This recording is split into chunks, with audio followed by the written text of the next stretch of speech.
Hello. Welcome to another episode of It's Messy, but It's So Good. And today my guest is Mary Sise, and Mary is a licensed social worker. She's based in New York, and she's a master of energy psychology. She's been working with energy for over 25 years. She is just a delight. She's funny, she's vibrant, she's so knowledgeable, and I've had the privilege of mentoring with her for quite a while and taking some of her classes. She facilitates a free tapping program online every Tuesday, which you can check out in the show notes. And with no further ado, I introduce you to Mary. I know you're going to enjoy this episode. Hi, Mary. Hi, Fran. How are you? Thank you so much for coming on, Mary Sise. I just want to introduce Mary. She's a licensed social worker based in New York, and she's been using energy psychology for over 25 years, and she'll share a little bit more about her story. But I do want to say, first of all, welcome to It's Messy, but It's So Good. And I'm really appreciative of you coming on because Mary is one of my mentors, and I've learned a lot about energy psychology from her. I've taken several courses, highly recommend Tapping Tuesdays, which maybe we'll put in the show notes. But Mary is an inspiring, creative, and passionate person, and it's an honor to have you here. Oh, thank you, Fran. Thanks so much. I love doing podcasts, if you want to know the truth. I'd rather do a podcast than write a blog. So I like to just talk. You're a good talker, Mary. Don't ask me to write something. It's kind of torture to me. I know. So can you share a little bit about yourself? Mm-hmm. Sure. So as you said, I'm a licensed social worker. And I think the coolest thing about me is that very early on, I've been working in the mental health field for a long time. Probably, I figured out I graduated from college 50 years ago. So at least 50 years in the field, because right away I went and worked with youth in a residential treatment facility. And that were sent there. And I did that for 7 years and then had some kids and went back and got my master's. Going to get out of the house, I think, a little bit. And have 3 little kids. So anyway, I did that and then began working. Most of my early work, I taught parenting classes. A lot of people don't know that about me. I figured never run a group you don't need. And then I went back to school and got my master's in the 80s. And my love was working with people with trauma. I don't know why I got in that field. I can't tell you. I think for me, it was like a puzzle. Like, why? What's going on for them? And how do I serve them? And very, very early on, I realized that oftentimes talking about trauma was making people worse. And they would get more suicidal. And I was like, I pray a lot. Full disclosure, I pray a lot. I heard something the other day. They said, Eve, in miracles, I depend on them. Oh my God, that's me. I depend on those. I don't just believe in those. I need some. And so, and serendipitously and synchronistically, as if we know how the divine works, it's synchronistic kind of things. I heard about this eye movement therapy where people were moving eyes back and forth. I thought that is so weird, but I was desperate and I went and trained in that. And I came back and started using that with people and they were getting better. The nightmares were stopping. The flashbacks were stopping. Things were shifting. And it was mind blowing to me. And then, but I still had some of my people, they were so traumatized. They just had too many things. They were young children. We didn't know much about the brain in the 90s. And now we know why talking can make things worse, but we didn't back then. And this therapy that uses your meridians tapping on your face, rolling your eyes around. Like, so I knew the eye rolling thing might do something, but the meridians, I didn't know a meridian from anything. You know, I was like one of these soccer mom kind of normal looking people. You know, like it just wasn't like I'm from Albany, not Boulder. Like, Jesus, you know. So, at the time, we didn't even have Whole Foods here. Okay, so you can. It's like I'm in this, but as I said, I depend on miracles, and I learned. I went and I traveled and I learned this tapping meridians and move, and it worked. And more importantly, the nightmares were stopping, the flashbacks were stopping, people were getting better, but more importantly, I could teach it to my clients. They could use it at home, and they were more self-empowered. So then I just dove right in. I know people thought, my colleagues thought I was nuts a little bit, except my clients, because we worked in a big HMO. And so if you didn't go to me, you had to go to one of them. So they were like, keep them here, keep those clients. Anyway, that's how I got in it. And I've not looked back. Everything I've learned about energy, it's just, to me, the next quantum, it's the next level of healing. And of course, we couldn't explain how it worked. But we knew that it worked and people were getting better. And, you know, now we have more research. You know, you say today, do tapping or something like that. And most people don't blink. And there's more people who are more aware of it. But boy, 20 years ago, it was really weird. Yeah, but even now, I find that the mass population, they really don't know that much about tapping. Mm-hmm. And, you know, that's like the beauty sometimes of the things that we do as in therapists is like we don't realize that we do have a gift that we were taught and we use, and it has such a impact on people. And then you meet like the common person and they're like, no, I never heard of tapping. Right. So that's what's troubling to me when I look at the world today. There's so many people. We know, I should say, there's so many people who have been traumatized. We know that when a trauma happens, the brain gets stuck. People can still tell you where they were, what they were wearing. I don't know about you. I can't even tell you what I was wearing last week when I was on that meet. Okay. Like I have to think, what did I wear? I don't know. I can't remember. But if I was in a trauma, I know exactly what I was wearing. yeah.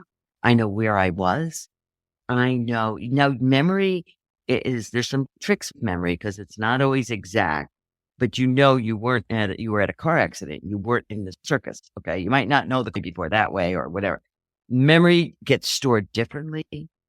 Right. And then what happens, and now we have so much more on brain science, which is really cool because I can explain to you what's happening in the brain, how your brain gets wired down. And every time like if you were in a car accident and somebody's coming at you from the left side and hits you, from then on, anytime there's sudden movement on the left side of your body, you'll startle, you know, and you'll, you know, so, but you don't know what that goes to, but it's your survival brain triggering a get alert, oh my God response. And talking about it can't get to the survival brain. That's the problem. That's why the eye movements that we use in some versions of tapping, there's many versions. I prefer the eye movement one. And it really helps the brain to move it and process. And people will say, yeah, I don't get triggered anymore. I don't. It doesn't even have to be, Fran, a big trauma. It could be you're a little girl and your dad bangs the table and he's really mad, or, you know, mom and dad are fighting or something. And now your boss gets angry and you get so scared inside. Once you learn tapping, there's so many things you can clear up yourself. You can rewire. I don't know if we're rewiring the brain. I don't know what we're doing. So I don't want to make promises. I'm not a scientist. I'm just a clinician. A lot of experience. Yeah. A lot of stories. I got stories. You want stories? I got stories. But you can do that, and then that doesn't happen until you get your life back. Look at all the people that are being triggered by all the events around the world. Those children. To me, this should be mandatory in schools. That the pandemic. One of the books I have on Amazon, I wrote it during the pandemic, was called "Tapping the Panic Out of Pandemic." And I talk. It's just a little ebook. But But when I explained the brain and I talked about what happens and all the things that are being triggered by our pandemic, fear of death, fear of someone dying, fear, just all these fear. I'm losing my job. We're going to, all the fears, money, everything, that pandemic had everything in it. Yeah. Yeah. And your brain, you react within a millisecond. You can't not react, but you can now reprogram it. You can now reprogram it. So that's what I love to do because, I'm very pragmatic. I do things that work. I don't really care how it works. I care is it going to hurt you. I won't do anything that will hurt you. Sure. I'm just happy if it works. Yeah. They can figure that out in 100 years. I don't care how it works. I just care that it works. And the whole piece about the empowerment, when people learn, yes, sometimes people absolutely need a practitioner to assist them just dealing with daily anxiety that comes up. I mean, it's such an amazing tool to learn, and it works so quickly. It really does. And you can teach it like, you can teach this to your children. Like my granddaughter wanted to talk to me. Something had happened and it shocked her, and she just couldn't stop crying. She was this in her whole little system, and I was like, "It's okay." We were on Zoom, FaceTime. No, FaceTime is cool.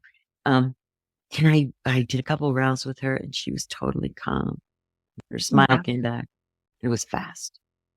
Yeah, that would have set in her brain had we not done that. The next time she heard this, and or bullying, all the bullying they're getting, or the insecure, I don't fit in, they don't know how to navigate something, we quiet it down.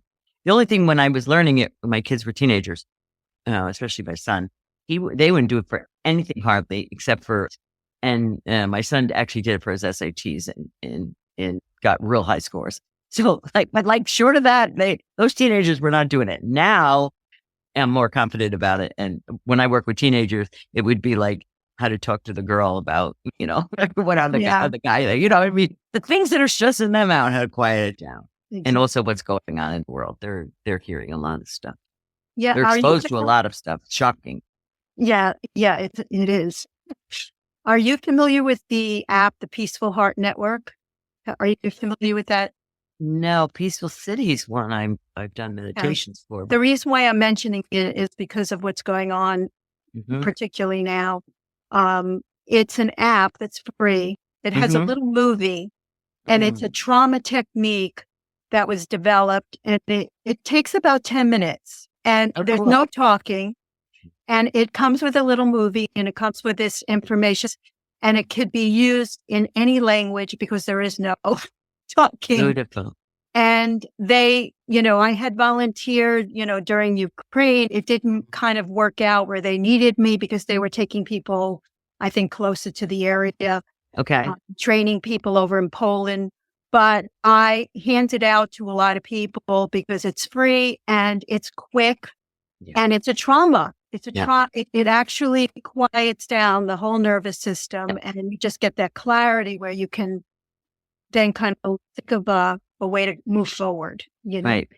And that is so important because if you do anything out of reaction, whether it's fight, flight, some of you freeze and you can't move, and some of you fawn, which is people pleasing. Anything that's done out of those 4 ways, you're in a reaction. And it's never what your heart wants. It's never what you want to. You really want to quiet your brain down because we have these survival brains. And then you'll come to your heart and you'll know what's the right thing. It may be to end a relationship. It may be to have a difficult conversation. It may be to have no conversation. This is not where I belong but it's easier to take action rather than a reaction, which is usually you screaming at somebody and saying something you wish you didn't, that didn't come out of my mouth, but doing a lot of apologizing. I usually fight. I'm a fighter. So I'll run my mouth real fast, but then I say a lot of I'm sorry. But the cool thing is once you keep working with your brain and once you keep calming down that limbic brain, eventually fewer and fewer and fewer and fewer things trigger me. Yeah. So I can stay calm in a storm. I can stay, and this is, I think, what everybody's looking for right now. How do I stay calm? Because if you go to that, you're going to get all cranked up, right? And there's always somebody who will amp you up, or you talk to your friend. If I want to stay amped up, I have a few friends I can call. They'll agree with me. They're like my posse, you're right, Mary, that person's, whatever. And it amps me up, and there's no peace either in me or on the planet. Whereas if I quiet myself down and I feed the part of me that doesn't mean I don't take action. Believe me, I'm a very big action taker, but I take inspired action, my soul's action. What's my heart saying to do? And sometimes it's to leave. Yeah. Mm-hmm. One thing that I love about your work, Mary, is how you combine the soul. Mm-hmm. Can you talk a little bit about that? Yeah. So for me as a therapist, especially, I could get my clients, the traumas out of their brain, came alive again. And then I learned so many things to do that. But I really found, Fran, that when the piece that was missing and was so impactful in trauma, I think, and in life, is when you think you're disconnected from the divine or God wasn't there for you. So it was that God question that I could get them so far, but I couldn't answer that. Like, why did that happen to me? And then for me, it's been 20, it was after 9/11. It was right around there, 2000, 2001. I was all into energy and law of resonance and law of attraction. You could create your own reality. I love that statement, especially when my reality was going great. But then, so I thought you could really fix anything, heal anything. And to me, a failure was if you died. Okay. Like I didn't get. My feeling was whatever. I was missing it. I was missing a few sections of the reality of that. Well, at least it wasn't working for me, like the book said. So, it was around then, and it was 9/11 happened, and I just was really in the state. My sister had died. That's what happened first, and she left two children, and I'm older, 10 years older than her, and I had 3 kids, and the thought that was just so heartbreaking, especially since we did all this energy stuff, we did this, we did that, we created our own reality, blah blah blah. And I really went into like a real low point for me, like really, how could this be? This doesn't make sense? I don't have answers. And when she was sick, I read everything I could get my hands on about everything. I read about Saint Germain. I knew about this and that. I mean, I knew spirituals, but I didn't have answers. And my religion, which I'm Irish Catholic, I'm one of 12 kids. That should tell you volumes about me and why I boss people around. I'm one of the older ones. So, but it didn't have answers for me. I was in such just a state of, and also fear. Like I didn't want to die. I thought I could control the planet. Anyway, it was around that time that I met Her Holiness Sai Ma, and then I've been a student of Ma's for 23. Well, since 9/11, right after 9/11, and learned everything and had a million questions and got into that, and then began to bridge the soul work that I learned with Ma, like who the soul is and how your soul has a contract and what happens when we die, like those kind of like, I got answers to those questions. So I was like, game. Oh baby, I was like, and then it's not a God thing. So it was then I was able to really take people to another level. I found once I reconnected them with soul, then they could fly. Then they were like, it made sense. And it didn't mean they had to go to Sai Ma with me or believe Sai Ma, but I could point them in different directions, different books to read. I could, I had some answers for them that made sense. And then they just regained their faith, whatever that may be, kind of go beyond maybe the limitations of what you learned as a little girl. It's funny, when my son went to college, they were on Sunday, they get all the parents and and the kids, and you go to mass because it was a Catholic college, right?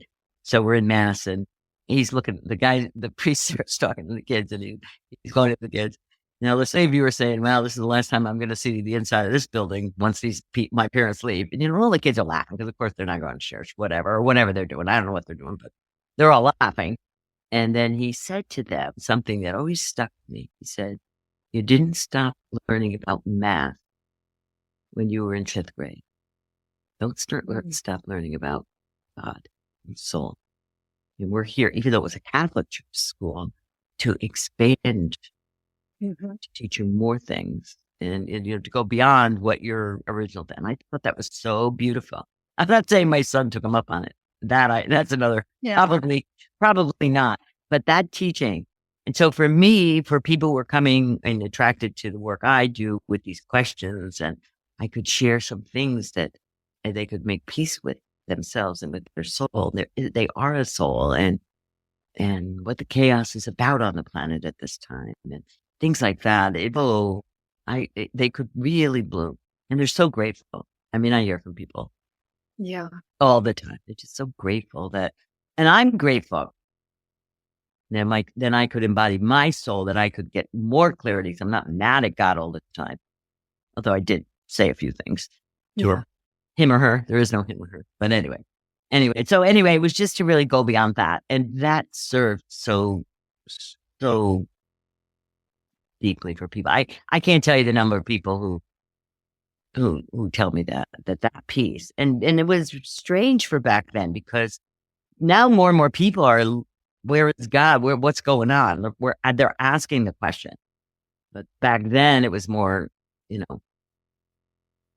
don't know. Yeah. It's evolved. Thank God. Thank God. Thank God. So in terms of, because this podcast is all about the challenges of life and our perspective on that. And obviously you're sharing so much about the tools, which tapping is, of course, and also the spirituality that you have, the path that you're on. But for a person listening, what would be an inspiration to kind of give people a way of dealing right now with what's going on in the world from your perspective? And I mean, you did share a lot of that, but how do we navigate this messiness? Great question. So for me, the first thing is that you recognize you have a brain that's wired for survival. And the minute you're triggered, don't worry, there's plenty to be triggered by this or something. Or somebody says something to you, or there's a bully at work or whatever. To really go inside and, wow, there's terror in me about that, or insecurity or shame, or what is that in me? What is that showing me? Like, don't blame anybody for anything. First, clean up your stuff. And so clear up that terror that's in you. You see, the teachings that I received are that when you're born, and there's all sorts of teachings about why you chose your parents and how you got here and how you really wanted to be here. Next time I advise you it's a little late for that now, but read the contract, get a lawyer, get a resume on your parents before you say yes and before you choose them, okay? There could be a little pre-work you guys do. But you really want to come because this time is so powerful, okay? There'll be a lot of chaos between now and time is complete. If all you women out there, if you've ever given birth, you know that time before that baby comes out, we're birthing a new world. And so this time now, everything is going to be exposed. Things are going to blow up all over the place. Anything that's not of light. We are moving to a new era. So there's nothing wrong on the planet. Your choice is, what role can I play to birth this? Am I going to be, I love my childbirth analogy, but like when you're in transition and you want to scream, you want to jump out of the bed and run around the nurse's station, something's wrong. Yes, I remember. My goal is to be that nurse that stands there and goes, get back into bed and breathe. There's nothing wrong. Okay. That's me. Okay. I'm like the something, get in there and breathe. We are birthing a new, that's Mm. what's happening right now. Yeah. It's an amazing time. But the question is, everything is happening because everything in you is being triggered. Some of you are ahead of your relatives, by the way, in case you haven't noticed. Leave them alone. Just work on your own stuff, okay? Because the more light you can hold, the less fear you're in because you've tapped it out, you've done some work. There's many energy psychology tools. Tapping is just one of the ones I use. And now you're stronger, and you're stronger as light. And that will serve. It's like you're like the merry-go-round, and you're the pole in the middle. Okay, you're this light on the planet, and you emanate love, and you emanate light. You don't get into the war and the fear and the judgments and the trying to like save the planet, rescue. We're going through this. Just look at what's triggered in you. Why is your brain going to hijack you? Because it was wired for a different Earth. Right. Survival. See? So once you quiet that down, you're able to come into your heart and that still small voice that all religious traditions talk about. Don't go to the internet because you'll drive yourself nuts. Go to your internet. Go within you. I love that. Yeah. Just go within you. What's right for me? What's right for me? What's right for me? You know? Mm. And then you'll be tested. Like you'll think you're all enlightened, and you go home, go home to your relatives and like whatever. And you're just like, oh my God. And then, but you can still love. Then you got it. And then sometimes you can only say 15 minutes is still love. Then next week or next time you can stay an hour. Or then, that's the game. Where can I be? And some of us, or some of you, is learning how to shut your mouth. How do I stay in my heart and don't judge?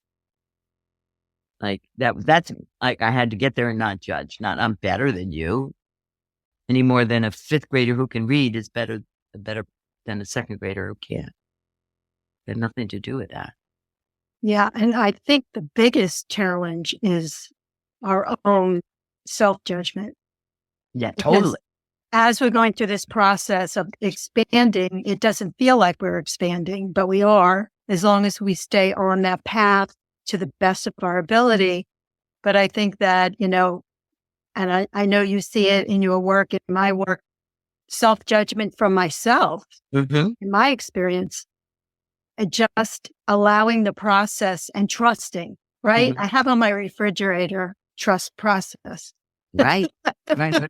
Exactly. Because we're in a journey, and we are shifting, we are expanding as long as we, exactly what you're saying, us coming back to ourselves, looking at our own triggers. Yep. And realizing that what's right for you is not right for somebody else. Right. Like, who am I to judge what church you go to? What we look at this war over religions, and like, who am I to judge what brings you peace? Right. And so go in my heart, be loving, and there will be times we will need to stand up. I'm not saying soldiers are bad or right or wrong. I'm not judging the soldiers. Right. I don't know what they're in the more Eastern tradition, they call it your dharma. What did you show them to do? I just know that's not my dharma. But I don't know, it's not their dharma. It's not my business. Right. You see?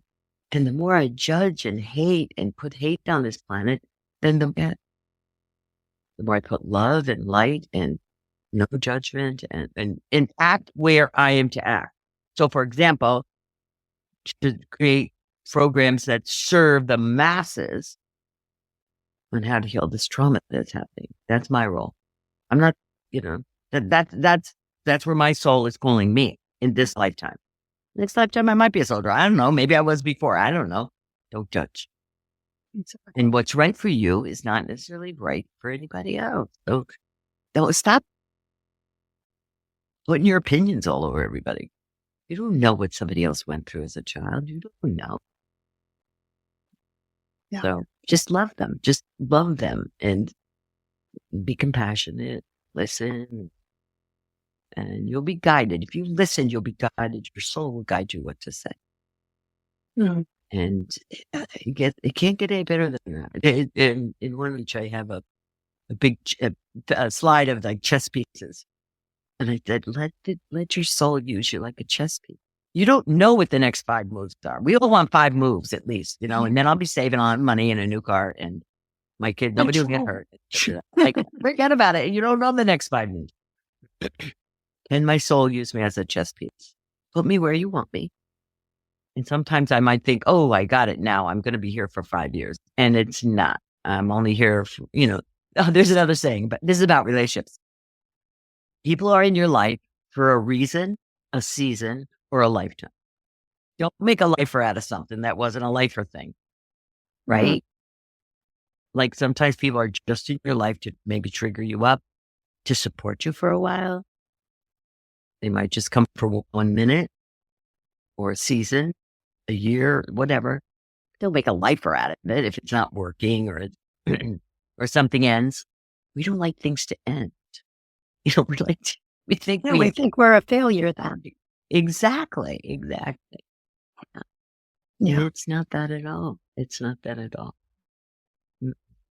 I love everything you said. Thank you. Mm-hmm. Yeah. And this self-judgment, the other thing about self-judgment you can look at is, how did it serve me to be so hard on myself when I was a little girl? Mm-hmm.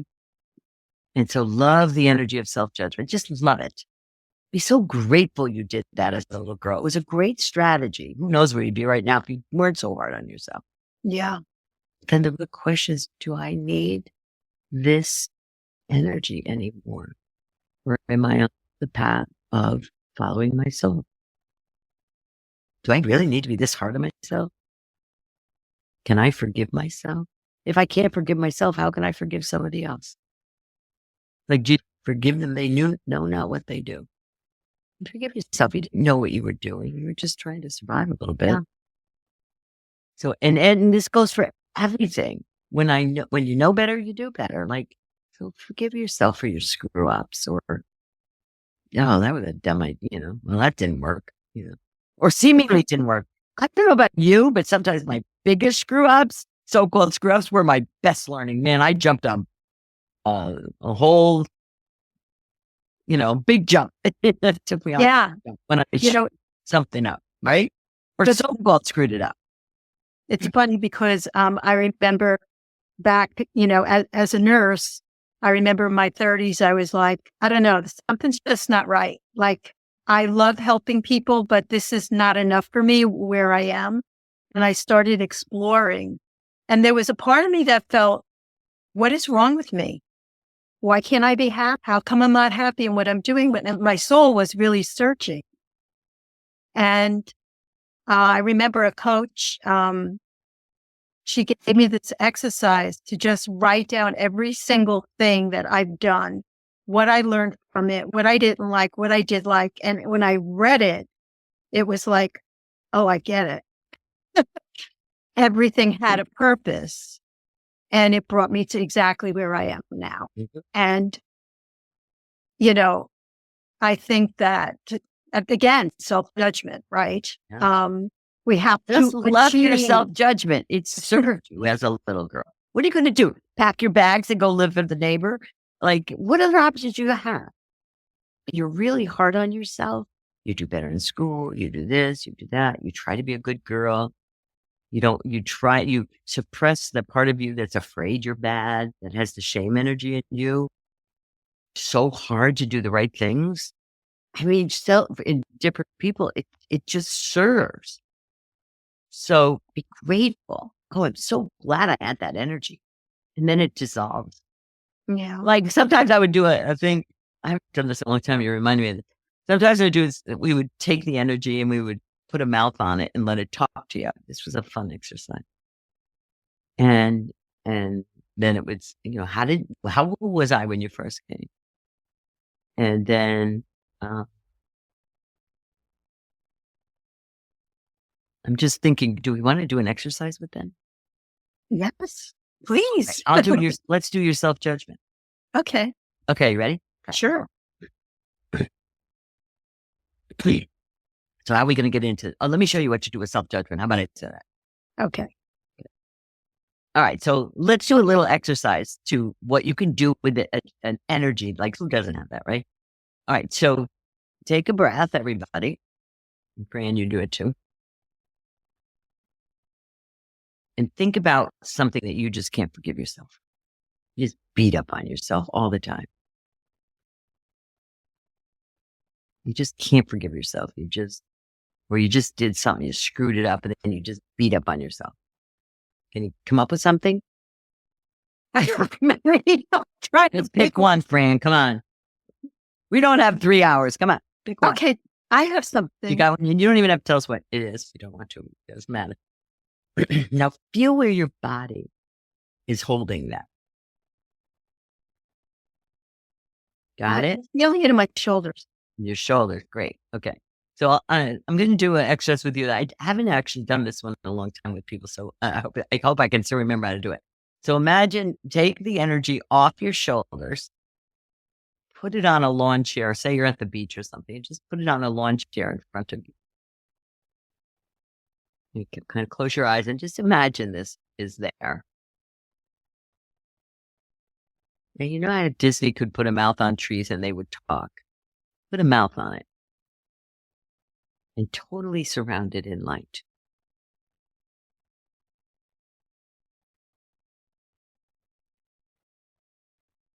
Just nod when you've got that, so I know you're with me. Got it? Okay. Mm-hmm. Now I want you to ask that energy. How long have you been with? And whatever answer you get, it counts. So first answer counts. You got it? Yeah. Did you get a number? Yeah, about 10. You were 10 years old? Mm-hmm. Great. Okay, so look at this energy now. It should be in light now. I want you to ask it, what was I needed you so much? Mm-hmm. Make sense? And you can share with us whatever you want. I felt I was deeply hurt. Somebody really hurt you. Yeah. And how did it originally serve you? It's for everybody listening. Just play with the energy. Why did you need it to be so harsh? How did it help?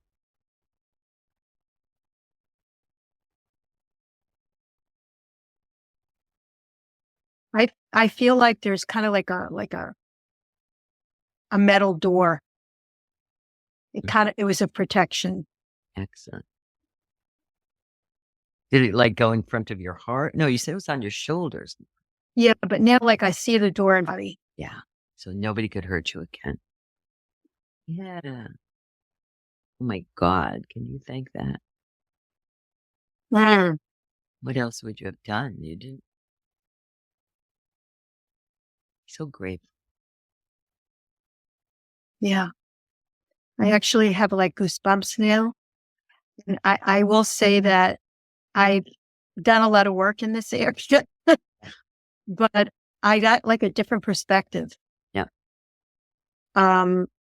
More like really honoring. Yes. Loving. That energy. Yes. And not bad. It's just like it's serving you.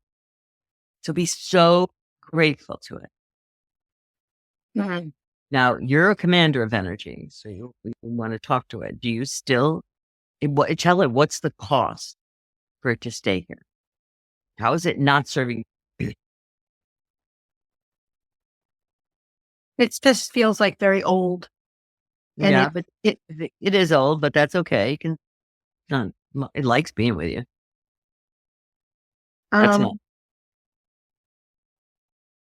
It's wasting time. Okay. Can you truly let love in when you have a door in front of you?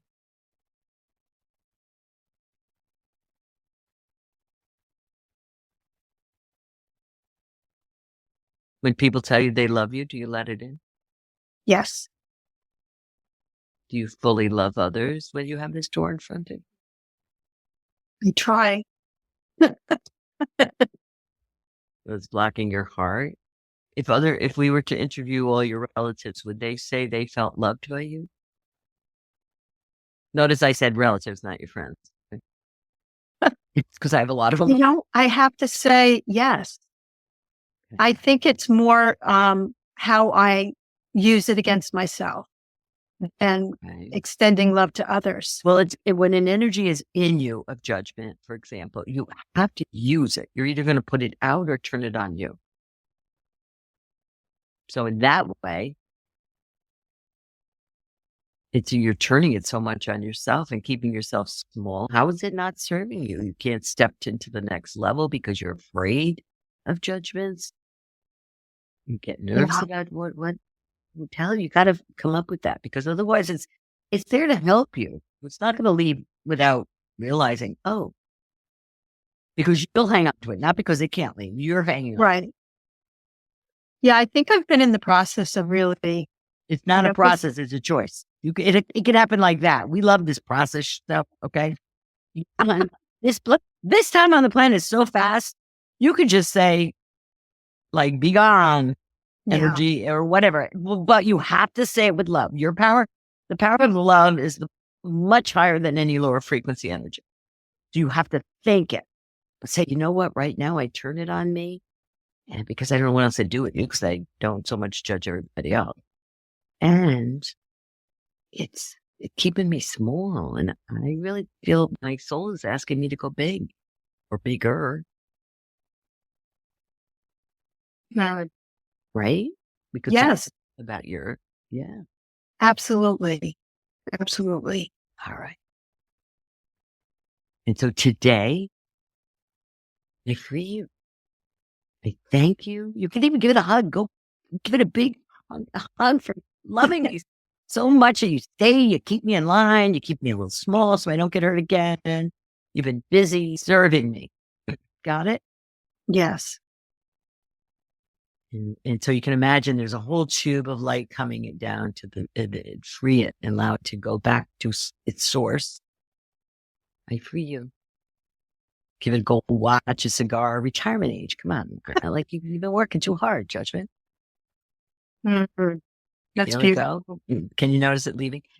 Now, when you, and then the other thing I often do, so you have this tube of light and you can say to it, and today and anything else that's ready to go up that tube of light, I give permission to go. The other lower frequency energy or any energy that I no longer serves me, I give permission for it to all go. And just watch what happens. Sometimes a whole group goes out. Just notice. Yeah, I do. I do feel it. I feel. Yeah. I think I collect a little bit more and just like absorb it. So breathe into your body and tell me how the body feels, how your energy field feels. Feel tighter, more contracted. How's that thing on your shoulder? It's gone. Right. I feel a lightness, almost like an energy there. Exactly. Like a lightness. Perfect. Beautiful. Now, when an energy releases, you always want to replace it with something different. So the antidote for judgment is actually compassion. So you could choose compassion, that or anything else, self-love, we could say. You choose some energies you want to call to you. I shouldn't say call to you. Every energy is in you. It's just for those are dormant in you, more dormant than judgment. So I activate compassion in me. I activate joy in me. I activate lightness. I activate courage because you're being called to something else. I am activating courage. I'm going to make that stronger. Power, courage, any of those. See what I'm saying? You never want to leave a void. You just replace it with what you want now bigger. Yeah. Confidence would be one. Courage, confidence, those kind of ones. Right. Like the exchange of that. Make sense? Yeah, I'm going to call it in. Yeah. Well, it is in. It is in. It's think of like your stove. You're going to turn it up. Turn up the heat. Compassion. Both for yourself, for others. Now we get more compassion on the planet and less judgment. And for everyone listening, you can play with that, practice it. Don't think that what you do doesn't impact this. Yes. It does. Now we're going to put more judgment, more hatred, more I'm right, you're wrong, or we can put more compassion. And you will find your ways to be an expression of that, whether it's you donate for humanitarian aid, you doing whatever. Nobody's helped less. Your energy matters on this planet. Yeah. And that's what this time is all about. The planet is shifting. Each one of us that said we would come at this time to serve, to help others, we got to clear out that survival stuff so we can hold more light, so we can be of more service and serve. And it's not service like she's got to go on Oprah, okay? Yes. Or whatever, unless that's your dharma. You go on go big or go home. I don't know. It's not about that. If each one of us just lights up our house, that will serve. I'm so glad you said that because, in society and media and the way we're raised, achieve, achieve, achieve, achieve, but really about shining our own love and light out, no matter where we are, to the best of our ability. Exactly. And drop the judgments. Right. Yeah. Beautiful. Good work. I love that. Thank you. Thank you, Mary. You always give me such gifts. And to everyone else.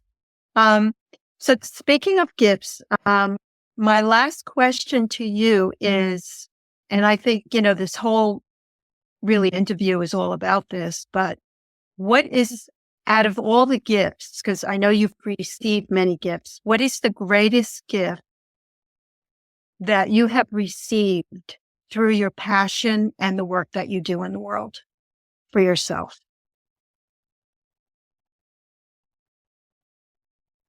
I think the greatest, excuse me, I had to go off. No problem. Right. The greatest gift, boy, that's the peace that I feel, the love that I feel now versus before I was on this path. My capacity to love is profound, and my capacity to feel it, which I didn't have before, I can say. I knew I loved, but I think like you, I'd shut some things down to be safe. But now there's just this capacity to love, and the power of this love it's profound for me. And love no matter what, like just love and love everybody. Like, sir, I just love and give. It encompasses it all. And I don't know if I've received it, what the work has been for me, and it's always been in us. It always is in us. It's who you are. It's just was so covered, in this power. So this joy, who knew that love and loving to such an extent could, yeah, it's just this light love. And nobody gave it to me. It was always in me. But to be able to have had the experiences and the teachings and the doing my work and being cracked when I didn't want to be triggered. Like, we all have, for some of you, it might be a sickness or a divorce, or it might be a person who comes and yells at you about something, or a job loss, whatever. To have those, but allow it to myself to use it, should drop away when I'm not. So my essence and your essence is love. Mm-hmm. So it's it's an experience. It's not like before I kind of read that in a book, maybe, but now it's an experience, and it doesn't leave you. I mean, I'd say it's 100% of the time. I can still get annoyed at things, but it's this capacity to be in alignment with my soul and to be soul. And I'll say that right. Beautiful, Mary. Thank you. Thank you. I don't think anybody's asked me that question before. As far as what you're up to now, are you working on any projects or anything that you want to share with the audience? Sure. So I'm always working on things. So the best way to stay in touch with me is just go to marysise.com. Okay. There's a program I do. It's called Shopping Tuesday. I started it for the pandemic. Because everybody was so upset. I was like, how can I have this tool and not share it with others? And it's been going every Tuesday at 2:00 or so. I'm having so much fun. It's wild. You'll learn tapping, and where there's people come from all over the globe, and it's just free tapping for an hour. And truth is, the research shows if you tap into groups for an hour, your cortisol level will lower like 43%, I think it's something like that. So I just keep doing that. And that's usually the best way to come and hang out with me. Just try it out. And then from there, you'll see other things I might be teaching here or teaching over here. There's all sorts of things. I run a Magdalena healing program. I'm involved with, and that there's all this stuff on my website. So Right. go there and hang out with me a little bit. And you'll know right away whether you want to run away or whether If you get triggered or not. oh yeah, I'll trigger you, I promise. But we'll shift it. And it's kind of a fast track to clearing some stuff, and it's free, and I have fun. Yeah, And that's, I think, the best place. There's also some free downloads so you can get started with this. and you wrote a book. Energy of Belief. It's on Amazon. Yes. You can work on your beliefs with that. It really depends on what you do. I always like people to come and hang out with me a little bit. You'll know right away whether you want to hang out with me more. Yeah. Well, I attend Tapping Tuesdays, and it's been, I look forward to it. And it's so amazing. There's all different types of tappings that goes on, from very traumatic situations to just run-of-the-mill daily kind of situations. And I always learn something. And I definitely encourage the audience, even if you dip in just once or twice, I'm sure you'll want to continue, but it's definitely, wonderful. And then you also teach at the Shift Network. Mm-hmm. We're taking a course with you. Yeah. Yeah. So that's great. So there's lots of places. Different times of the year, I'm doing different things. So like, I don't know what, because you're not going to possibly put this out till January. Who knows what I'll be doing then? So I don't like to say what I'm doing anymore, because it's moving so fast. And Tapping Tuesdays there's no fee, there's no commitment. You're having a bad day, people jump on. There's thousands that are signed up for it, but usually 100 and something show up to it. And I'll work with a couple of people, and usually everybody's got the same issue. It's just really pretty funny. Yeah. And, we're all human. That human thing. And maybe some other galactic families, but exactly. But they don't identify. They don't put their video on, so when it gets scared for any of the aliens that might be on it. Yeah. Okay. Well, thank you so much, Mary, for all your wisdom, inspiration, and I know that this is going to help a lot of people through some anxiety, learn new tools, and I really appreciate it. And thank you for joining us at It's Messy, but It's So Good. Yeah. Thank you for having me. Okay. My pleasure. Bye-bye. Hello, everyone, and thank you so much for tuning in to another episode of It's Messy, but It's So Good. And thank you so much, Mary, for coming on and sharing your knowledge, your wisdom, and all your experience. I just wanted to remind everyone that they can register for Tapping Tuesdays, which is free, by going to Mary's website, marysise.com, and that's MARYSISE.com. Also, check out her book called The Energy of Belief, which also reviews a lot about tapping, a lot about energy, and how you can work with your own energy. So again, thank you, Mary, so much. Mary has been a mentor of mine, and this has been such a treat. Thank you for listening, and we'll see you next time.